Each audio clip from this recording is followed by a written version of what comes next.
Do you know how gradient descent works? Before that, make sure to subscribe to Code Monarch. Gradient descent is a technique to find the minimum of a function. Imagine instead a function with two inputs and one output. You might think of the input space as the xy plane and the cost function as being graphed as a surface above it. Now, instead of asking about the slope of the function, you have to ask which direction should you step in this input space so as to decrease the output of the function most quickly. In other words, what's the downhill direction? And again, it's helpful to think of a ball rolling down that hill.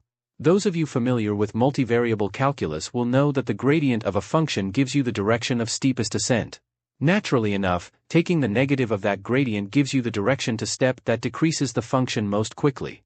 And even more than that, the length of this gradient vector is actually an indication for just how steep that steepest slope is.